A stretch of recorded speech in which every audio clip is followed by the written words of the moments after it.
ശ്രീനാരായണ ഗുരു ജനിക്കുമ്പോൾ ചാവറ പിതാവിന് 51 വയസ്സ്. പിന്നെങ്ങനെ ഗുരു കേരള നവോത്ഥാനത്തിൻ്റെ ആരംഭകനാകും? മനോരമയുടെ മുൻ അസിസ്റ്റന്റ് എഡിറ്ററായിരുന്ന ലേഖകൻ ജോസ് തളിയത്ത് ചോദിക്കുന്ന ഈ ചോദ്യം ഉത്തരം മുട്ടിക്കുന്നതാണ്. അദ്ദേഹം തുടർന്ന് പറഞ്ഞതിങ്ങനെയാണ്: കേരളത്തിൻ്റെ നവോത്ഥാനം തുടങ്ങുന്നത് 1856 ജനിച്ച ശ്രീനാരായണ ഗുരുവിൽ നിന്നും 1854 ജനിച്ച ചട്ടമ്പി സ്വാമികളിൽ നിന്നും 1863 ജനിച്ച അയ്യങ്കാളിയിൽ നിന്നുമൊക്കെയാണെന്ന് പറയുന്നവർ ഓർക്കണം.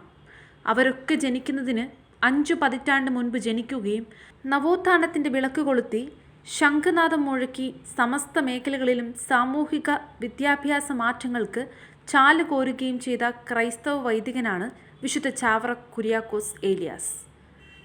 ശ്രദ്ധേയമായ മറ്റൊരു കാര്യം, ശ്രീനാരായണ ഗുരു ഇഴവ സമുദായത്തിൻ്റെ ഉന്നതിക്ക് വേണ്ടിയാണ് പ്രവർത്തിച്ചത്. ചട്ടമ്പി സ്വാമികൾ നായർ സമുദായത്തിൻ്റെ പരിഷ്കരണത്തിനും അയ്യങ്കാളി പുലയർ ഉൾപ്പെട്ട ജനവിഭാഗത്തിൻ്റെ മോചനത്തിനും നേതൃത്വം നൽകി.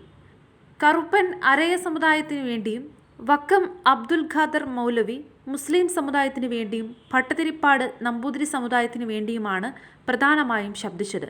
ഇവരൊക്കെ ജനിക്കുന്നത് 1856 1896 കാലഘട്ടങ്ങളിലാണ്. എന്നാൽ 1805 ജനിച്ച ചാവറയച്ചനാകട്ടെ 1829 ആയപ്പോഴേക്കും സാമൂഹിക നവോത്ഥാന രംഗത്ത് ശക്തമായി നിലയുറപ്പിച്ചു കഴിഞ്ഞിരുന്നു. മുന്നേ പറഞ്ഞ നേതാക്കന്മാർ ഓരോരുത്തരും തങ്ങളുടെ സ്വന്തം സമുദായത്തിനു വേണ്ടി സമുദായാംഗങ്ങളെ സംഘടിപ്പിക്കുകയും നിലകൊള്ളുകയും ചെയ്തപ്പോൾ ചാവറയച്ചനും അദ്ദേഹത്തെ പിന്തുടർന്നു വന്ന ക്രൈസ്തവ നേതാക്കളും അഭിസംബോധന ചെയ്തത് ജാതി മത ഭേദമന്യേ മുഴുവൻ ജനങ്ങളെയുമാണെന്ന വ്യത്യാസം തിരിച്ചറിയണം. ഇവിടെയാണ് ചാവറയച്ചൻ എന്ന സാമൂഹിക പരിഷ്കർത്താവും ശ്രീനാരായണ ഗുരു ഉൾപ്പെടെയുള്ള സമുദായ പരിഷ്കർത്താക്കളും തമ്മിലുള്ള വ്യത്യാസം എന്തെന്ന് ജോസ് തളിയത്ത് വ്യക്തമാക്കുന്നത്. കുറച്ചുകൂടി വ്യക്തമായി പറഞ്ഞാൽ 1846 മാന്നാനത്ത് സംസ്കൃത സ്കൂളും ആർപ്പൂക്കര എന്ന ഉൾഗ്രാമത്തിൽ കീഴാള വർഗ്ഗക്കാരുടെ കുട്ടികൾക്കായി പ്രൈമറി വിദ്യാലയവും അദ്ദേഹം ആരംഭിച്ചു. തൻ്റെ വിദ്യാലയത്തിൽ സവർണ വിദ്യാർത്ഥികൾക്കൊപ്പം അവരുടെ മക്കളും ഒരേ ബെഞ്ചിലിരുന്ന് പഠിച്ചു. സ്കൂളുകളിൽ ഉച്ചഭക്ഷണം നൽകുകയും ചെയ്തു തുടങ്ങി. ഇതൊക്കെയല്ലേ യഥാർത്ഥ വിപ്ലവം.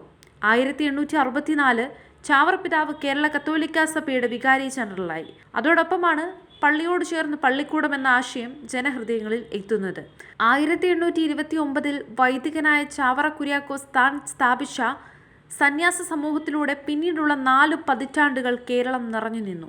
ആ സാമൂഹ്യ നവോത്ഥാന നായകനാണ് 7ാം ക്ലാസ്സിലെത്തുമ്പോൾ തമസ്കരിക്കപ്പെടുന്നത് എന്നതാണ് നന്ദികേട്.